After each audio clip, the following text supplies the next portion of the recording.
अंगारकी संकष्टी असल्यानं पप्पांनी सकाळी-सकाळी छान-छान देवपूजा केली होती. मी सुद्धा गणपती बाप्पाचा आशीर्वाद घेऊन माझ्या आजच्या दिवसाची सुरुवात केली. इथं सूर्य डोक्यावर येऊन पोहोचला होता, पण आमच्या पिनाशेटची झोप मात्र काही उडत नव्हती. त्याला असं शांत झोपलेलं बघून मला छान वाटत होतं. आज माझा उपवास असल्यानं सकाळच्या नाश्त्याला आणि दुपारच्या डब्याला मम्मीनं खिचडी बनवून दिली होती. मी तीच खाल्ली. तुम्ही आज काय खाल्लत कमेंटमध्ये नक्की सांगा. त्यानंतर मग मी माझा डब्बा घेतला, बॅग घेतली आणि कामाला जायला निघाले. ज्या दिवशी मी लवकर घरी येते, तो दिवस माझ्या आयुष्यातला बेस्ट दिवस असतो. नाहीतर इतर वेळी मला 5:30 वाजता सुटल्यानंतर घरी यायला 7 वाजतात.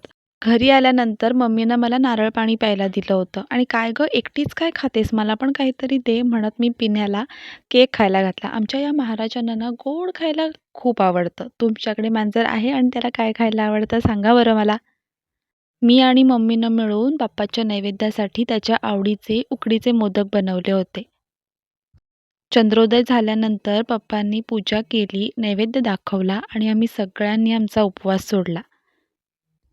त्यानंतर आमच्या पिनाशेटला थोडासा गोड असा त्रास देऊन मी आजच्या दिवसाचा शेवट केला. चलो बाय. भेटूया पुन्हा एकदा अशाच एका नवीन व्हिडिओमध्ये. तोपर्यंत काळजी घ्या.